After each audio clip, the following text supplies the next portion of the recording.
Hello everyone, welcome to my channel really mom life. ఈరోజు మీతో సాంబార్, చక్కటి అథెంటిక్ సాంబార్ రెసిపీని మీతో షేర్ చేసుకుంటాను.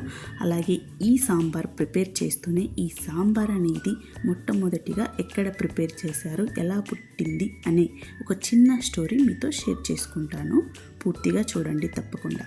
సాంబార్ అనేది 17th సెంచరీలో తమిళనాడులోని తంజావూరులో మరాఠా పాలకుడైన షాహూజీ వంటగదిలో అనుకోకుండా తయారు చేయబడింది.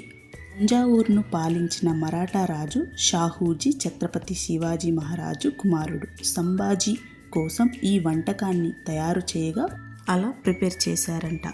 యాక్చువల్లీ ఆ రాజు కోసం మహారాష్ట్ర వంటకమైన ఆమ్టీకి కావలసిన కోకుం దొరకపోవడంలో వంటవారు చింతపండును ఉపయోగించి కందిపప్పు, కూరగాయలన్నీ కలిపి ఈ వంటను ప్రిపేర్ చేశారంట.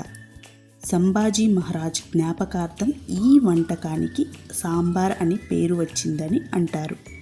కాలక్రమేణా సాంబార్ తమిళనాడు, కేరళ, కర్ణాటక, ఆంధ్ర అండ్ తెలంగాణలో ప్రధాన వంటకంగా మారింది. తమిళనాడులో పుట్టినటువంటి ఈ తమిళ మరాఠా సమ్మేళనం ఇప్పుడు సౌత్ ఇండియాలో ఒక ఫేమస్ డిష్గా మారింది. మీలో ఎంతమందికి ఈ సాంబార్ ఇష్టమో కమెంట్ చేయండి. అలాగే మా ఇంట్లో అందరికీ ఫేవరెట్ ఈ సాంబార్. అలాగే ఈ సాంబార్ కథ అనేది ఎంతమందికి తెలుసో కమెంట్ చేయండి. అలాగే ఈ వీడియో మీకు నచ్చినట్లయితే like, share and subscribe to my channel.